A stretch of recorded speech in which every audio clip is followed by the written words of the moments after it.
तो दोस्तों मैं आपको टेंस पढ़ा रहा था। इससे पिछली वीडियो में मैंने आपको टेंस की बेसिक जानकारी दी थी जिसको समझना बहुत ज़रूरी है। उस वीडियो का लिंक मैं आपको डिस्क्रिप्शन में दे दूंगा। पिछली वीडियो में हमने जाना था कि टेंस 3 प्रकार के होते हैं, प्रेजेंट, पास्ट एंड फ्यूचर। इन तीनों कालों को 4-4 भागों में बांटा गया है, 4 तिया 12। तो इन्हीं 12 भागों को हम आगे आने वाली एक वीडियो के माध्यम से समझेंगे।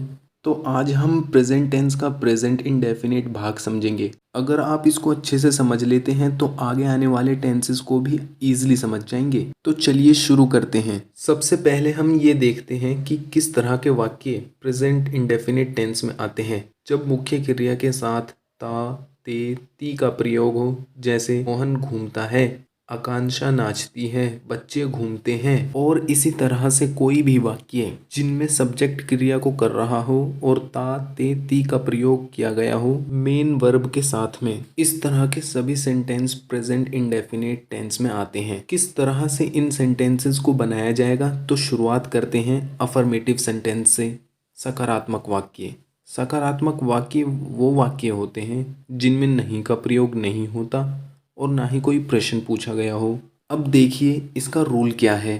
सबसे पहले आएगा सब्जेक्ट, फिर वर्ब की फर्स्ट फॉर्म के साथ एस या ईएस का प्रयोग करेंगे, लेकिन कब? जब थर्ड पर्सन सिंगुलर सब्जेक्ट हो तो। और फिर आएगा ऑब्जेक्ट, लेकिन ये हमेशा याद रखना थर्ड पर्सन सिंगुलर सब्जेक्ट के साथ ही एस या ईएस का प्रयोग करेंगे। अगर फर्स्ट या सेकंड पर्सन हो तो एस या ईएस का यूज़ नहीं होगा।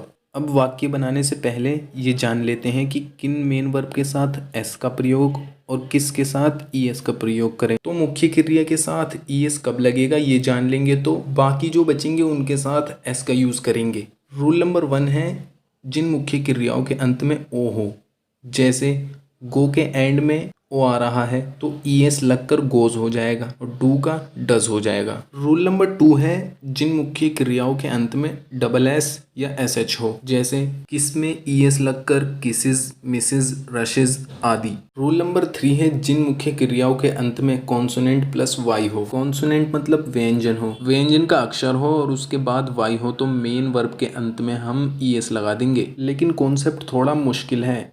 होगा क्या, वाई को आई में बदल देते हैं और उसके बाद ईएस लगा देते हैं। एग्जाम्पल से आप अच्छे से समझ जाएंगे, जैसे फ्लाई का फ्लाइज, मैरी का मैरीज, ट्राई का ट्राइज। लेकिन अगर मुख्य क्रिया के अंत में वोवल प्लस वाई हो, वोवल यानी स्वर हो प्लस वाई हो, तो ईएस की जगह हम एस का प्रयोग करेंगे। जैसे प्ले का प्लेज, से का सेज। तो हमने जाना कि किन मेन वर्ब के साथ ईएस लगेगा और बाकी सारी वर्ब के साथ एस लगेगा। अब हम एग्जाम्पल ले लेते हैं अफर्मेटिव का। मोहन स्कूल जाता है, Mohan goes to school. Mohan एक थर्ड पर्सन सिंगुलर सब्जेक्ट है तो इसलिए एस या ईएस का प्रयोग करेंगे। मैंने बताया था जिन मेन वर्ब के एंड में ओ हो तो ईएस लगेगा, तो गो का गोज हो जाएगा। तो कहेंगे मोहन गोज टू स्कूल। मैं पार्क में खेलता हूँ, I play in the park. Subject क्या है? मैं, आई, और क्रिया क्या है? खेलना, प्ले। आई एक फर्स्ट पर्सन सिंगुलर सब्जेक्ट है तो हम एस या ईएस का इस्तेमाल नहीं करेंगे। I play in the park. अगला सेंटेंस है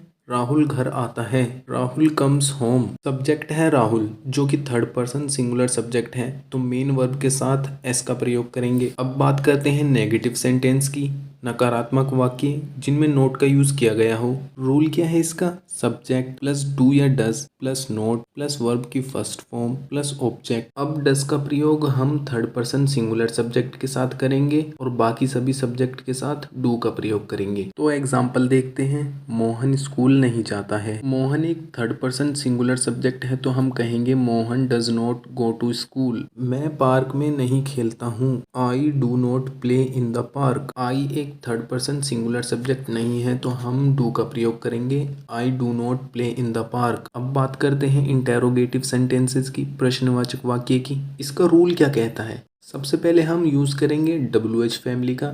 WH फैमिली क्या होती है? जैसे क्या, कब, कहाँ, कैसे, ये सब WH फैमिली के मेंबर हैं। WH फैमिली के बाद डू या डज का प्रयोग करेंगे, उसके बाद subject plus note plus verb की फर्स्ट फॉर्म और प्लस ऑब्जेक्ट। एग्जाम्पल देखिए, क्या आप खेलते हैं? अब देखिए यहाँ पर क्या का प्रयोग है, क्या को वट कहते हैं। लेकिन यहाँ पर आप दो सेंटेंसेस को देखिए, क्या आप खेलते हो और दूसरा आप क्या खेलते हो। दूसरे में हमने WH फैमिली का यूज किया है और पहले में नहीं, ऐसा क्यों? तो देखिए, जब भी हम किसी प्रश्न का उत्तर यस और नो में दे सकते हो तो WH फैमिली का यूज हम नहीं करेंगे। पहले एग्जाम्पल में देखिए, क्या आप खेलते हो, हम आंसर दे सकते हैं हाँ या ना। लेकिन दूसरे सेंटेंस में देखिए, आप क्या खेलते हो, यहाँ पर बोला गया है क्या खेलते हो, तो हम यहाँ पर यस और नो में आंसर नहीं दे सकते हैं। तो हमें बताना पड़ेगा कि हम क्या खेलते हैं। तो पहला वाक्य है क्या आप खेलते हो, तो यहाँ पर WH फैमिली नहीं है तो हम डू या डस का प्रयोग करेंगे। यहाँ पर सब्जेक्ट है यू एक सेकंड पर्सन प्लूरल सब्जेक्ट है तो यहाँ पर हम डू का प्रयोग करेंगे। डू यू और उसके बाद लगाएंगे मेन वर्ब की फर्स्ट फॉर्म, तो हम कहेंगे डू यू प्ले, आप क्या खेलते हो। अब हम यहाँ पर यस और नो में जवाब नहीं दे सकते हैं क्योंकि पूछा गया है कि आप क्या खेलते हो, तो बताना पड़ेगा क्रिकेट खेलता हूँ, फुटबॉल खेलता हूँ। तो आपको WH फैमिली का यूज करना पड़ेगा। WH फैमिली क्या है यहाँ पर, क्या को व्हाट कहते हैं तो कहेंगे व्हाट डू यू प्ले। क्या रोशन स्कूल जाता है। अब यहाँ पर देखिए, ये प्रश्नवाचक है, शुरुआत में क्या का प्रयोग किया गया है। इस क्वेश्चन का आंसर हम यस और नो में दे सकते हैं तो हम यहाँ पर WH फैमिली नहीं लगाएंगे। तो अब हम शुरुआत करते हैं डू या डस से। यहाँ पर रोशन एक थर्ड पर्सन सिंगुलर सब्जेक्ट है तो डज का प्रयोग करेंगे, तो हम कहेंगे does Roshan go to school. एक और एग्जाम्पल ले लेते हैं, क्या राम स्कूल नहीं जाता है।